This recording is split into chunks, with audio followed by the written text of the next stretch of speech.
The massive station hung in the darkness of space like a jewel made of metal and light. Inside its central chamber, representatives from 23 different alien species waited. Today was special. Today, humanity would join the Galactic Council for the first time.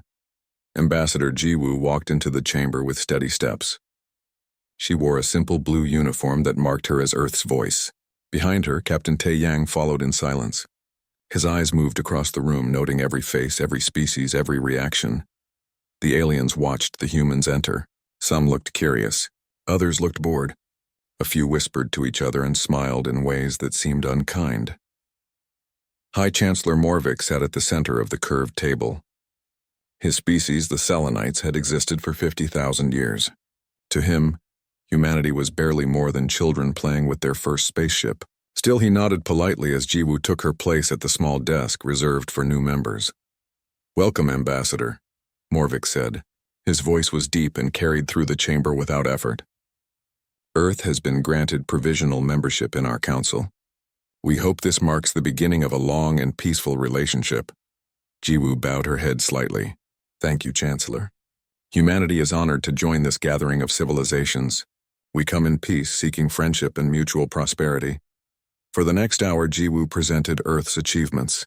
She showed images of human cities, spoke about their technology, and offered trade agreements. The council members listened with varying degrees of interest. Some took notes. Others simply stared at their data screens, clearly thinking about other matters. Then Councillor Vexthor spoke up. He was Dreknari, a species known across the galaxy for their military strength. His empire controlled 40 star systems taken by force over 3,000 years. "Tell us about your military capabilities," he said, his voice sharp and demanding. Jiwoo had expected this question. "Humanity maintains defensive forces around our colonies and home world. We have ships capable of system defense and a trained military numbering approximately 15 million personnel across all branches." 15 million? Vexthor laughed. It was not a pleasant sound. "My empire has more soldiers on a single world." "And your ships?" "How many?" 247 combat vessels of various classes," Jiwoo answered honestly. More laughter rippled through the chamber. The Dreknari Empire alone had over 10,000 warships. Other species had even more. To them, humanity's forces seemed like toys. "And what is your doctrine for warfare?" another counselor asked. This one belonged to a species called the Vortani, traitors who had fought border wars for centuries. Jiwoo paused. This was the moment she had been warned about by Earth's government. This was where she had to be completely honest, even if they did not understand. Humanity practices total commitment in conflict. When we are attacked, we do not simply defend. We pursue? Morvik asked, his ancient eyes focusing on her now. "Yes, Chancellor. If someone attacks us and escapes, we follow. We track them down. It does not matter how long it takes. We have a saying on Earth, we forgive, but we never forget." Several counselors exchanged glances. Some looked confused. Others looked amused. Jiwoo continued, knowing she had to make them understand even if they would not listen. "Let me give you examples from our history. In the 20th century, after a great war, humans spent decades hunting down war criminals. Some were found 40, 50, even 60 years later. We traveled across continents, changed laws, spent enormous resources, all to find individuals who committed crimes against humanity." She pulled up images on the holographic display. "In the 21st century, Somali pirates attacked our ships. The response lasted over 20 years. We tracked individual pirates across oceans, through multiple countries across entire continents. We did not stop until every single one faced justice." "Pirates?" Vexthor said with obvious contempt. "You compare warfare to hunting common criminals?" "I am explaining our nature," Jiwoo said calmly. "In the early days of our space expansion, a terrorist destroyed a colonial transport, killing 300 people. Humanity spent 8 years tracking that individual across 5 different solar systems. 8 years for one person. We found him." She looked around the chamber, meeting as many eyes as she could. "This is what I need you to understand. If you attack humanity, if you harm our people, you can run to the edge of the galaxy. You can hide on distant worlds. You can change your identity. Buy protection, disappear into the darkest corners of space. It will not matter. We will find you. It might take 1 year. It might take 10 years. It might take 100 years. But we will find you. This is not a threat. This is simply what we do. This is who we are. The chamber fell silent for a moment. Then Vexthor began to laugh again, louder this time. You stand before this council with your tiny fleet and your handful of worlds, and you threaten us? You offer friendship with one hand and make threats with the other? I am not threatening anyone, Jiwoo said quietly. I am warning you. There is a difference. We come in peace. We want to be friends with all species here. But if someone chooses to become our enemy, they should understand what that means. Morvik raised one long hand and the chamber quieted. Ambassador Jiwoo, your honesty is noted. However, I think you misunderstand the scale of galactic civilization. Many species here have existed for tens of thousands of years. Wars have been fought that lasted longer than your entire recorded history. Your concept of persistence, while admirable, is somewhat naive in the context of galactic politics. Perhaps, Jiwoo acknowledged, but I have delivered the message I was sent to deliver. The rest of the meeting proceeded with formal procedures. Earth was granted provisional membership with strict limitations. Humans could trade freely, but could not expand beyond their current colonies without council approval. Most importantly, humanity could not engage in military action without council permission. Jiwoo agreed to all the terms. Captain Taeyang stood silent behind her, his face showing nothing. But inside he was memorizing everything, every species that laughed, every counselor who dismissed the warning, every face that showed contempt. As the meeting ended, Jiwoo gathered her materials. She heard the counselors talking among themselves as they left. How arrogant, one said. They think they are special, said another. Give them 10 years, they will learn their place, a third added. Vexthor stopped near the human delegation's desk. He looked down at Jiwoo with something like pity in his eyes. A word of advice, Ambassador. In the galaxy, might makes right. Your species is weak. Accept this and you will survive. Pretend to be strong and someone will eventually teach you a painful lesson. Jiwoo met his gaze without fear. Thank you for the advice, counselor. As they walked back to their shuttle, Taeyang finally spoke. They did not listen. No, Jiwoo agreed, staring out at the vast station where thousands of aliens went about their business. They did not. Should we have tried harder to make them understand? Jiwoo was quiet for a long moment. We warned them clearly. We showed them evidence from our own history. We explained our nature. If they choose not to believe, that is their decision. And if someone attacks us, then they will learn, Jiwoo said softly. The hard way. The shuttle departed from the station, carrying the human delegation back toward Earth. Behind them, the Galactic Council continued its work, already forgetting about the strange warning from the newest member species. In the Draknari section of the station, Vexthor met with other members of his species. They shared drinks and jokes about the humans. One placed a bet on how long it would take before humanity gave up their pretensions of strength. The others laughed and added their own wagers. None of them noticed Captain Taeyang's final act before leaving the station. A small data packet, transmitted on an encrypted channel, containing the names and images of every council member who had laughed at the warning. The packet traveled through space, eventually reaching a quiet building on Earth. In that building, a new department was being formed. Its mission was simple but absolute. Some called it inevitable. Others would later call it terrifying, but that was still in the future. For now, the galaxy continued as it always had, unaware that something had changed. A line had been drawn, a promise had been made, and humanity always kept its promises.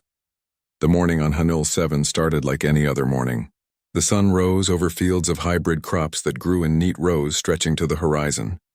Governor Hyunwoo stood at his office window, drinking coffee and watching farmers begin their daily work. The colony was small but successful. 45,000 people called this world home.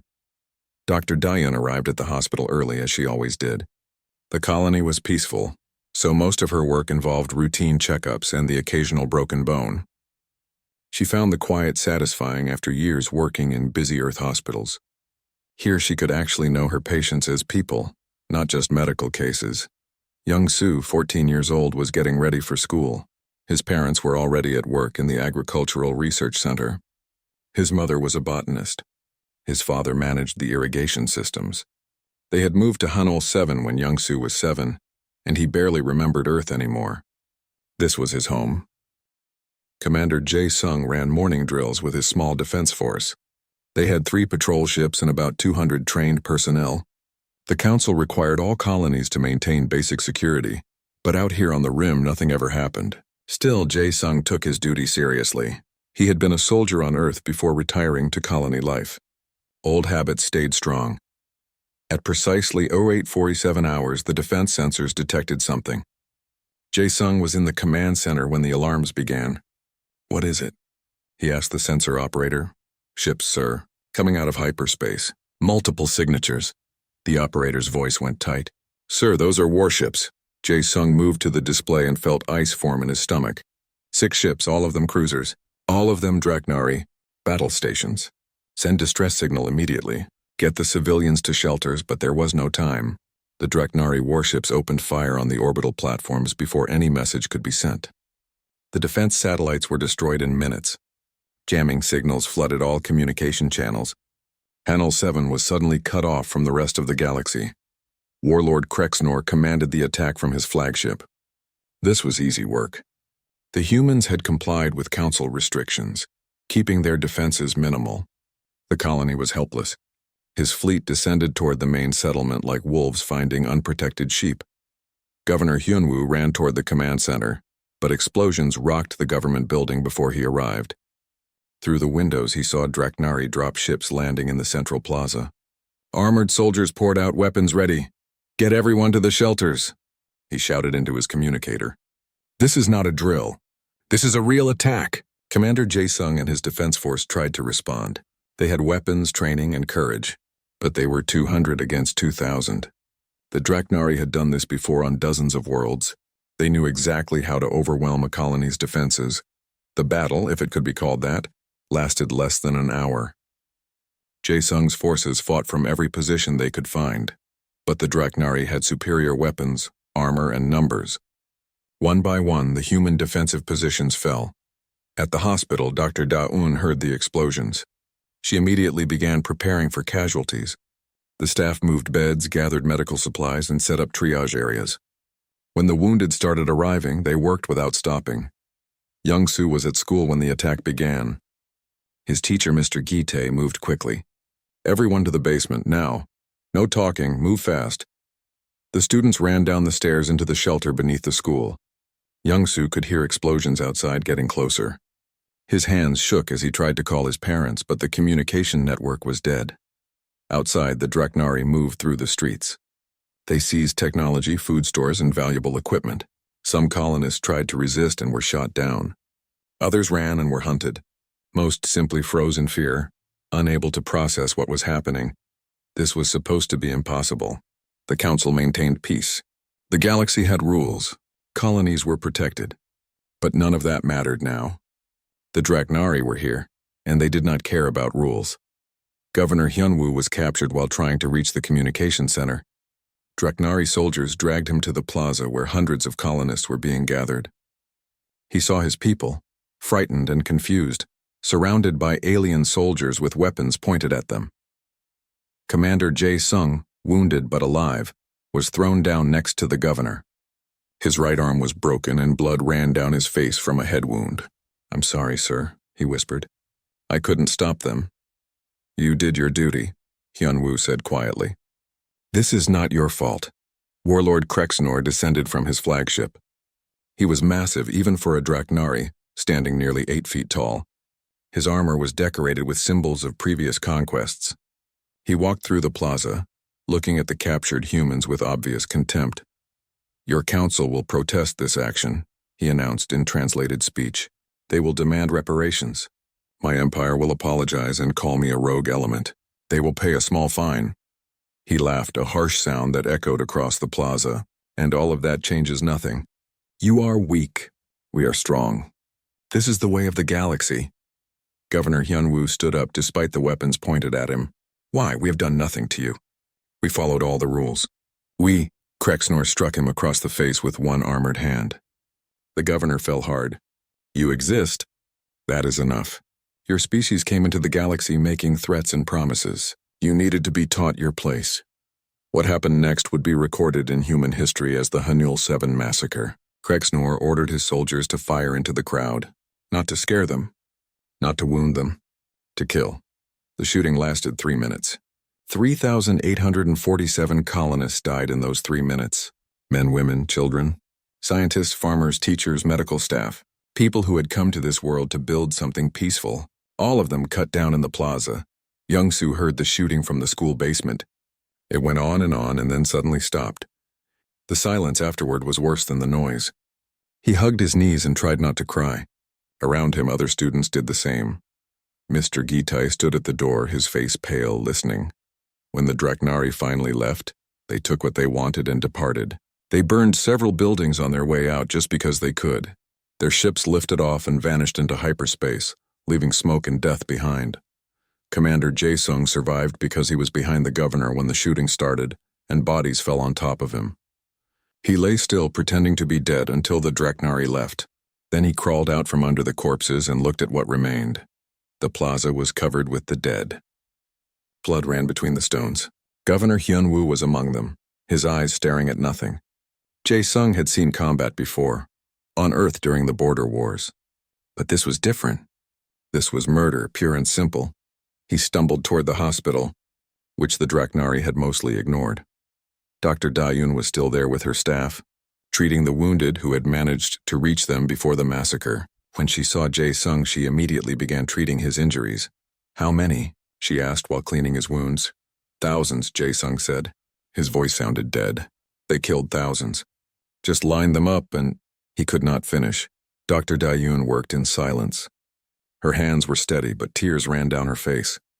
Commander Jae-sung remembered his duty even through the pain and shock. There was a backup communication system in a maintenance building on the edge of the settlement. It would take hours to repair, but it was their only hope. He left the hospital against Dr. Da-yoon's orders and made his way across the ruined colony. Young-Soo and the other students emerged from the school basement when Mr. Gitae finally decided it was safe. They walked out into a changed world. Smoke filled the air. Buildings were destroyed, and in the plaza, Young-Soo ran toward the research center where his parents worked. The building was partially collapsed. He found them in the rubble. They had tried to hide together. They had died together. The backup transmitter took Commander Jae-sung 4 hours to repair. His broken arm made the work nearly impossible, but he managed. When the signal finally went out, it carried a simple message. Hanul 7 attacked. Massive casualties. Draknari forces need immediate assistance. The nearest human outpost received the signal and dispatched rescue ships immediately. They arrived 2 days later, 2 days during which the survivors did what they could for each other. When the rescue ships landed, their crews found 41,153 survivors. They found 3,847 dead, laid out in rows and covered with white sheets. The survivors had washed the bodies and prepared them for burial according to human custom. They had done this while dealing with their own injuries and trauma. They had taken care of their dead. The rescue commander, Captain Bo Kyung, walked through the rows of covered bodies. Each one had a name tag. Each one would be identified and returned to their families. She had served in the military for 30 years and had never felt such cold rage. The news reached Earth within days. The Galactic Council was notified immediately. An emergency session was called. Ambassador Ji-woo stood before the council once more. Her face was calm, but her eyes were not. 3,847 human colonists were murdered by Warlord Krexnor and his forces.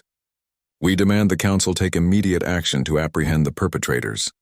The Draknari Empire's representative stood. It was not Vexthor, but a different counselor. The Empire deeply regrets this rogue action. Warlord Krexnor acted without authorization. We offer formal apologies and will pay appropriate reparations. Where is Krexnor now? Ji-woo asked. We do not know.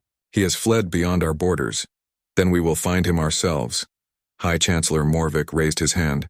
Ambassador, the Council will handle this matter through diplomatic channels. You are forbidden from taking military action under the terms of your membership. My people were slaughtered, Ji-woo said. Her voice was quiet, but everyone heard it clearly. The Council's rules did not protect them. Your diplomacy did not save them. You expect us to simply accept apologies and reparations? We expect you to respect Council authority, Morvik said firmly. The matter will be investigated. Justice will be served through proper channels. But everyone in that chamber knew the truth. Krexnor was gone, hidden somewhere in the lawless regions. The Council would issue warrants that no one would enforce. The Dreknari Empire would pay some credits as compensation, and that would be the end of it. That was how things worked in the galaxy. That was how they had always worked. Jiwoo stood silent for a long moment. Then she spoke 3 words that would echo through history. "We warned you." She left the chamber. Behind her, the Council continued its deliberations. They decided on a symbolic fine for the Dreknari Empire. They issued a warrant for Krexnor's arrest that carried no enforcement mechanism. They declared justice had been served. On Earth, in a building in Geneva, a case file was opened. The name on that file was simple: Warlord Krexnor. Below it, a single word: active. The hunt had begun. 3 years after Warlord Krexnor's capture, the Galactic Council chamber buzzed with nervous conversation. Reports had been arriving for months, reports that troubled many of the elder species. Reports about humans. High Chancellor Morvik called the emergency session to order. His ancient face showed concern that had been growing for some time. "We must address the human situation," he began. "Reports indicate that Earth has been conducting operations across the galaxy without Council approval or oversight." Councillor Vexthor stood immediately. He was the same Dreknari who had laughed at Ambassador Jiwoo's warning years ago. He was not laughing now. The humans have captured 17 individuals from various species over the past 3 years. All of them were taken from locations outside Council jurisdiction and transported to human custody. This violates every principle of galactic law. Ambassador Jiwoo sat at the human delegation desk, her expression calm and attentive. She had expected this confrontation. Beside her sat Agent Hae-Wan, director of the Colonial Protection Service, brought as a special witness. "Ambassador Jiwoo," Morvik said formally, "the Council requires an explanation. How has your species, supposedly restricted to your home systems and bound by our regulations, accomplished these captures? And under what authority do you claim to operate?" Jiwoo stood and activated a holographic display. "High Chancellor, members of the Council, I am happy to provide complete transparency on this matter. Humanity has not conducted any military operations. We have engaged in law enforcement activities. There is a significant difference." "Law enforcement?" Vexthor's voice rose sharply. "You deployed ships, conducted surveillance across dozens of systems, and removed individuals from sovereign territories. These are military actions." "No, Counselor," Jiwoo responded calmly. "These are police actions. We employ investigators, not soldiers. We conduct investigations, not invasions. We make arrests, not war." She gestured to Agent Hae-Wan, who stood and addressed the Council. "The Colonial Protection Service operates within established legal frameworks. When crimes are committed against human citizens, we investigate. When we identify suspects, we pursue them through legal channels when possible. When legal channels are unavailable or unresponsive, we exercise our inherent right to justice." "You admit to ignoring Council authority," another councillor accused. "We admit to pursuing justice when the Council declined to do so," Hae-Wan corrected. The Hanol 7 massacre resulted in 0 prosecutions under Council law. The perpetrators were declared rogue elements, and the matter was considered closed. "We disagreed with that assessment." Morvik leaned forward. "You have built an intelligence network spanning the entire galaxy. You have agents on stations and worlds throughout Council space and beyond. You have ships capable of military-grade operations disguised as merchant vessels. How is this not preparation for warfare?" Jiwoo pulled up more data displays. "What the Council interprets as military buildup is actually infrastructure. Human merchants, scientists, traders, and colonists naturally spread throughout the galaxy. They communicate with each other. They share information, and when they encounter individuals wanted for crimes against humanity, they report to the appropriate authorities. And these appropriate authorities somehow possess the capability to project force anywhere they choose?" Vexthor demanded. "We have the capability to send law enforcement personnel where needed, yes," Jiwoo confirmed. "This is our right as a sovereign species protecting our citizens." A councillor from the Viridian species, known for their diplomatic approach, spoke up. "Ambassador, I think we must be honest about what concerns us. Your species has demonstrated abilities far beyond what we believed you possessed. You tracked Warlord Krexnor across the galaxy for 3 years. You infiltrated criminal organizations. You intercepted him in deep space with perfect precision. And you did all of this while appearing to comply with Council restrictions. We did comply with council restrictions, Jiwoo said. We engaged in no warfare. We conquered no territories. We threatened no species. We simply investigated crimes and arrested criminals. The scale of your operations suggests massive coordination and resources, Morvik noted. Your species has clearly been far more active than your official reports indicated. Agent Haewon spoke again. The Council asked humanity to remain in our designated systems and avoid military action. We agreed. But the Council also failed to provide adequate security for human colonies. When Hanul 7 was attacked, the Council's response was inadequate.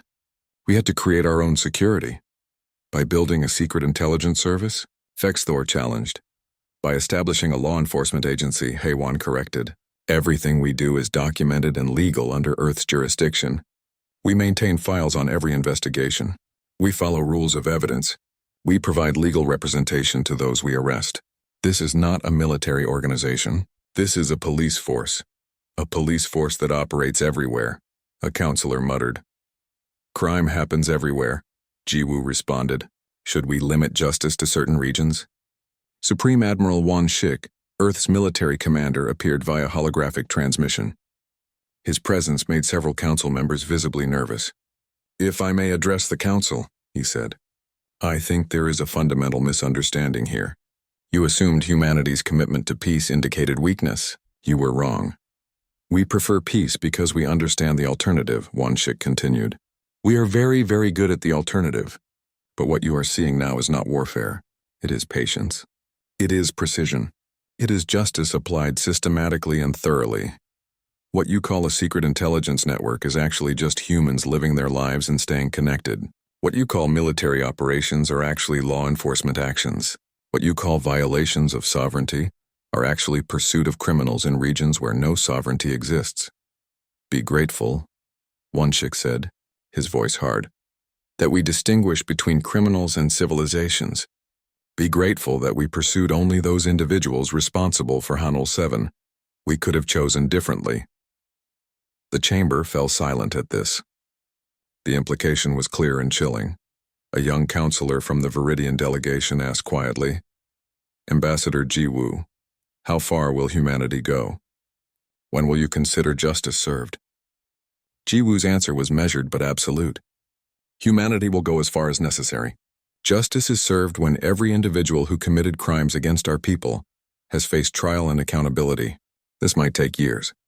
It might take decades, but it will happen. You describe an eternal vendetta, Fexthor accused. No, Jiwoo corrected firmly. A vendetta is emotional, irrational, endless. Justice has clear parameters. We identify the guilty. We apprehend them. We try them fairly. We apply appropriate punishment. Once complete, justice is served. But until it is complete, we do not stop. You cannot hunt people forever, another counselor protested. We have hunted individuals for longer than your species has had spaceflight, Jiwoo responded. We once tracked a war criminal for 68 years. We found him living quietly on another continent under a false name. He thought he was safe. He was wrong. Agent Haewon added, the Colonial Protection Service currently has open cases on 47 individuals. Some investigations are just beginning. Others are years old. Each case will be pursued until resolution. This is not a threat. This is simply how we operate. Morvik tried a different approach. Ambassador, surely you understand this creates instability. Other species are now concerned about human capabilities. Some fear you might expand these operations beyond criminal pursuit. Then those species should not commit crimes against humanity, Jiwoo said simply. Our parameters are clear. We pursue those who harm us. No one else has anything to fear. How can we trust that? Fexthor demanded. How can you not? Supreme Admiral Won Shik responded. We have shown perfect restraint. When Hanul 7 was attacked, we did not declare war on the Draknari Empire. We did not target Draknari civilians. We did not bomb Draknari worlds. We found the specific individuals responsible and arrested them. Only them. That level of precision and restraint should comfort you, not frighten you, Won Shik continued. It proves we can distinguish between guilty and innocent. It proves we value justice over revenge. The debate continued for hours.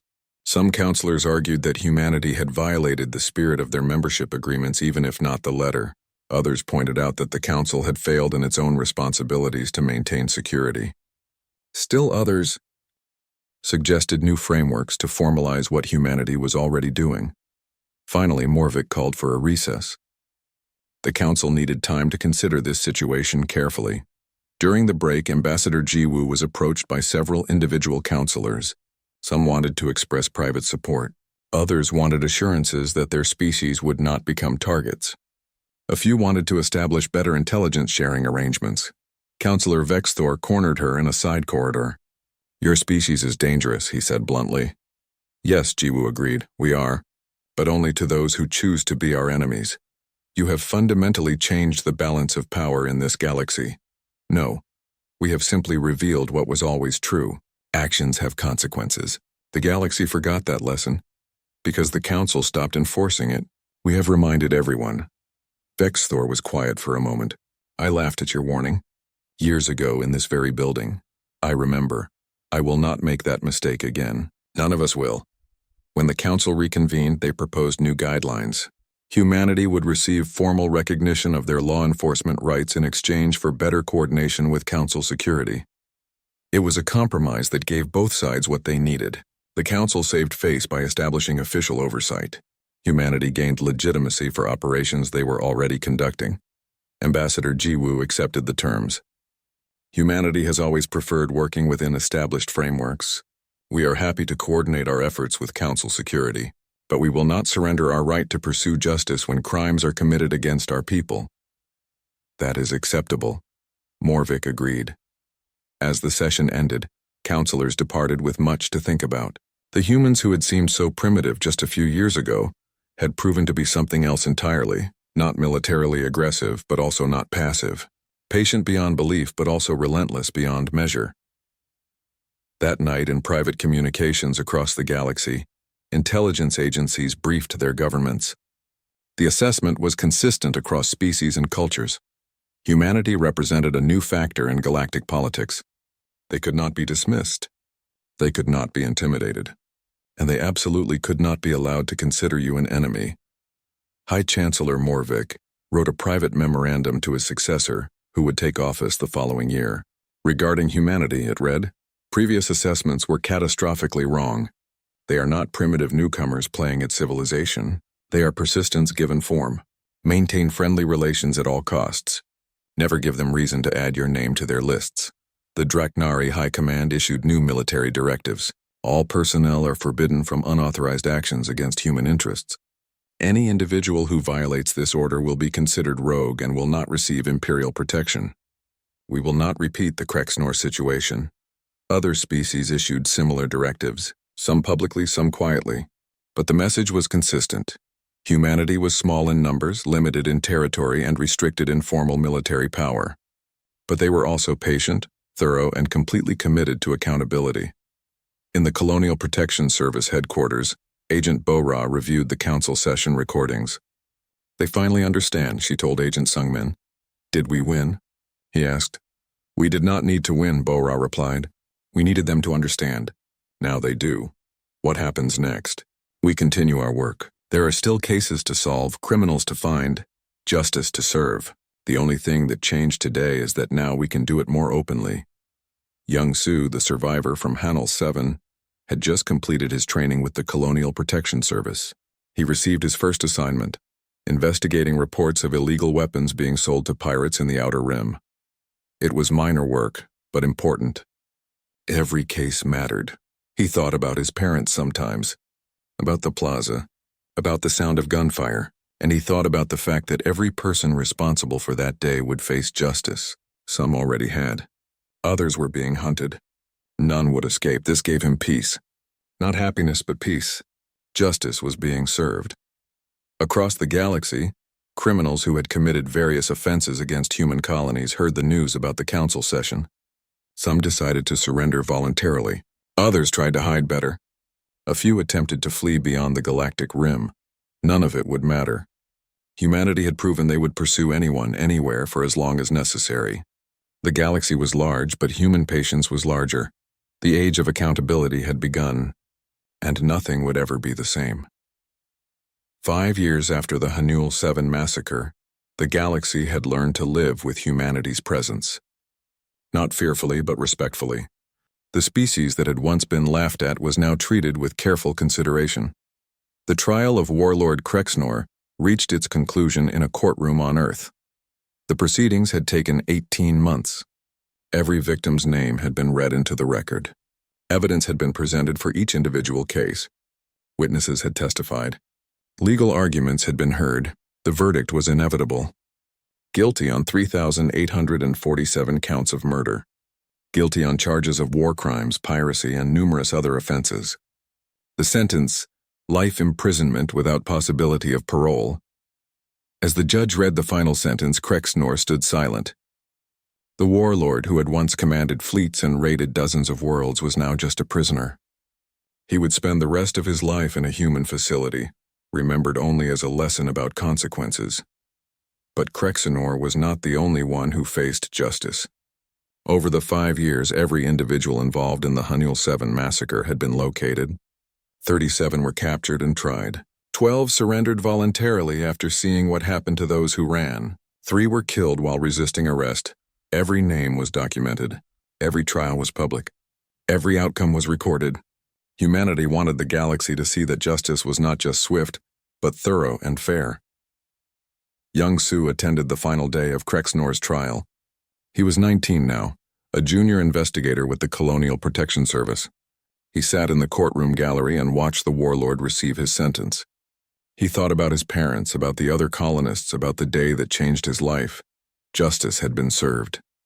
It did not bring his parents back, but it gave him peace. The people responsible had faced consequences. The system had worked. After the trial, Young Su was interviewed by a galactic news service. "Do you feel humanity's pursuit of justice was worth the effort?" The reporter asked. "Justice is always worth the effort," Young Su answered. "My parents and thousands of others were murdered." The galaxy's first response was to shrug and move on. Humanity's response was different. We said every life matters. We said every victim deserves justice, and we proved we meant it. Some say humanity is too focused on the past, that you cannot move forward if you never forget. Young Su considered this. We do not let the past control us, but we remember it. We honor those who were lost by ensuring their deaths meant something, by ensuring no one thinks they can harm us without consequences. This is not dwelling on the past. This is building a better future. Ambassador Jiwoo prepared to retire after 10 years of service. Before leaving office, she addressed the Galactic Council one final time. The chamber was full with representatives from dozens of species present. This would be her last official speech, and everyone wanted to hear what she would say. When humanity first joined this council, Jiwoo began, we offered 2 things, friendship and a warning. The friendship was genuine. So was the warning. We explained our nature. We told you about our history of persistence, our commitment to justice, our inability to forget. Most of you dismissed this as primitive thinking from a species that did not understand galactic politics. What followed was not vengeance. It was justice. We want everyone here to understand the difference. Vengeance is wild, emotional, destructive. It targets the innocent along with the guilty. It knows no limits and accepts no satisfaction. Vengeance is what happens when civilization fails. Justice is different. Justice is careful. It is measured. It is precise. It distinguishes between the guilty and the innocent. It follows rules and accepts limits. Justice is what happens when civilization succeeds. When Hunul 7 was attacked, we did not punish the Draknari species. We did not declare war on the Draknari Empire. We did not bomb Draknari cities or harm Draknari civilians. We found the specific individuals responsible and held only them accountable. Some of you feared this. Some still do. But fear the right thing. Do not fear humanity's strength. Fear only whether you choose to be our friend or our enemy. Be our friends and you will find us loyal beyond measure. We will share our technology, our culture, our resources. We will stand beside you in times of trouble. We will remember every kindness you show us and repay it 100 times over. Be our enemies and you will find us patient beyond imagination. We will pursue you to the edge of the galaxy and beyond. We will find you no matter how deep you hide. We will remember every harm you cause us and ensure you face consequences. The choice is yours. It has always been yours. We do not force anyone to be our enemy. But if you make that choice, understand what it means. Most importantly, do not mistake our patience for weakness. Do not mistake our preference for peace as inability to wage war, and do not mistake our mercy for forgetting. She had grown up during humanity's expansion into space. To her, aliens were not strangers but neighbors. Her approach would be more collaborative, less confrontational. But she carried the same commitment to justice that Jiwoo had demonstrated. I look forward to working with all of you, Minji told the council. Humanity's past is important, but our future is what we build together. Let us build something good. High Chancellor Morvik, in his final days before retirement, watched the new ambassador with interest. He had learned much about humans over the past decade. They were more complex than he had initially believed, more dangerous in some ways, but also more trustworthy. He wrote a final report for the Council archives. Humanity represents a unique element in galactic civilization. They combine primitive passion with advanced capability. They remember everything but forgive easily. They pursue enemies with absolute determination but treat friends with absolute loyalty. The key to working with humans is simple. Treat them fairly. Honor your agreements. Do not harm their people. If you follow these basic principles, they are the best allies you could ask for. If you violate these principles, they become the worst enemy you could imagine. Most importantly, they mean what they say. When they make a promise, they keep it. When they issue a warning, they are not bluffing. This is uncomfortable for species accustomed to diplomatic games where words are flexible, but it is also refreshing. With humans, you always know where you stand. The Draknari Empire, having learned painful lessons, established generous trade agreements with humanity. They opened their borders to human merchants and scientists. They invited human observers to their military academies. It was genuine outreach, not just political theater. Councillor Vexthor, who had laughed at Jiwoo's warning years ago, was now one of humanity's strongest supporters in the council. We made mistakes, he admitted publicly. We judged humans by our own standards and found them wanting. We did not realize they played by different rules. Better rules in some ways. Agent Bora, now a senior director, reviewed the final statistics. Since Hanul 7, attacks on human interests had decreased by 94%. Pirates actively avoided human shipping. Warlords excluded human colonies from their territory, not out of love but out of practical wisdom. Deterrence works, she told her staff. When people know there will be consequences, they make better choices. We do not need to threaten anyone. We simply need to be consistent. Every crime gets investigated, every criminal gets found, every case gets resolved. This requires patience. It requires resources. It requires commitment. But it works. Agent Sungmin trained new recruits for the Colonial Protection Service. The service had expanded significantly, with over 500 active field agents and thousands of analysts and support staff. Our job is not to scare people, he told the trainees. Our job is to solve crimes. Find evidence, make arrests, build cases. The fact that criminals fear us is just a side effect of us being good at our jobs. Young Soo received his first major case assignment. A group of smugglers was exploiting human colonists in the frontier regions, charging excessive prices for essential supplies. It was not murder, but it was crime against humanity's people. He investigated methodically, gathered evidence, and built a case. 6 months later, the smugglers were arrested and the colony received compensation. It was smaller than the Hanul 7 case, but Young Soo approached it with the same dedication. Every case mattered. Every victim deserved justice. Throughout the galaxy, criminals made calculations. Was the risk worth the reward? If you robbed a human merchant, you might escape immediately. But in 5 years, 10 years, 20 years, someone would still be looking for you. Someone would still remember. Someone would still care. Most decided the risk was not worth it. Crime against humans dropped dramatically, not because humans were aggressive, but because they were persistent. The certainty of eventual consequences deterred crime better than threats of immediate violence. On a transport ship heading to a new colony, human families traveled alongside alien settlers.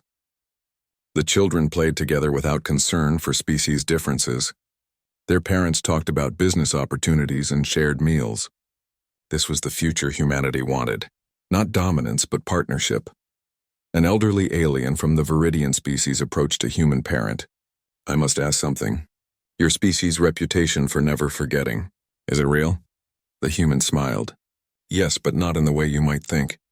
We remember everything, good and bad. We remember the species that welcomed us when we joined the galaxy. We remember the individuals who helped us after Hanul 7. We remember allies who stood beside us. We also remember those who harmed us. But memory is not the same as grudge. We remember so we can learn, so we can honor those who deserve honor, and hold accountable those who deserve accountability. Forever works both ways. We remember our friends forever too. The Viridian found this comforting. They watched the children play together and felt hope for the future. In a classroom on Earth, students learned about first contact and the years that followed. The teacher, a survivor of the Hanul 7 attack, concluded her lesson with final thoughts. Our ancestors warned the galaxy about our nature. They laughed. Then they learned. Now they understand. This is the human way. We give everyone a choice. Choose friendship, and we are the best friends you will ever have. Choose enmity, and we are the last enemy you will ever face. A student raised her hand. Teacher, are we scary? The teacher smiled gently. No, we are not scary. We are committed. Committed to peace. Committed to justice. Committed to our promises. Being committed is not the same as being scary. It is simply being human. Remember this. We do not seek to be feared. We seek to be trusted. Trust is built through consistency. We consistently pursue justice. We consistently honor our agreements. We consistently support our allies. This makes us reliable. And reliability, in a galaxy full of uncertainty, is the most valuable quality of all. 5 years after Hanul 7, the memorial was completed. On the colony world, now rebuilt and thriving, a wall bore the names of all 3,847 victims. Below the names, a simple inscription: "Justice delayed is not justice denied." Survivors gathered for the dedication ceremony. Governor Hyunwoo had not survived, but his replacement spoke on behalf of the colony. We honor those we lost by building something better. They came here seeking peace. We will maintain that peace through strength and justice. Young-soo placed flowers at the memorial wall, finding his parents' names among the thousands. Justice has been served, he whispered. You can rest now. But the Colonial Protection Service's work continued. New cases appeared regularly. Most were minor, handled quietly. A few were serious, requiring major investigations. Each case received the same methodical attention. The active case board in Geneva was never empty, but it was also never overwhelming. The system was working. Crime against humanity was deterred through consistent accountability. Justice was served through patient investigation. Ambassador Minji met with representatives from a new species joining the council. They asked about humanity's reputation. Is it true you never forget? They asked nervously. We remember everything, Minji confirmed, but we also forgive easily. The key is simple. Treat us fairly and you have nothing to fear. We are not looking for enemies. We have enough to do protecting our friends. And if someone makes a mistake, mistakes are different from crimes. Accidents are different from attacks. We understand nuance. We understand context. We are not looking for reasons to punish people. We are looking for reasons to trust people. Give us those reasons and we will be the best partners you could ask for. The galaxy had changed in 5 years. Not dramatically, but significantly. The rules were clearer now. Actions had consequences. Justice was not negotiable. And humanity, the species that had been laughed at for their warnings, had proven that their nature was exactly what they had described. Patient, persistent, committed to accountability. Unable to forget, but also capable of friendship, loyalty, and mercy. In the end, the message was simple. Humanity had given the galaxy a choice. Most species chose friendship. A few chose enmity and learned the cost. But everyone eventually understood. The warnings had been real. The promises had been kept. And the galaxy was better for it. On a quiet evening, Agent Bora sat in her office reviewing old case files. The Hanul 7 case was officially closed. Justice had been served completely. Every person responsible had faced consequences. She looked at a photo on her desk. 3,847 faces arranged in a mosaic. She had never met any of them. They had died before she joined the service, but she had spent years seeking justice for them. Sleep well, she said softly to the faces. You are remembered. You are honored, and you are avenged. Not through violence, but through justice. Not through hatred, but through accountability. She closed the file and placed it in the archives. Then she opened a new file.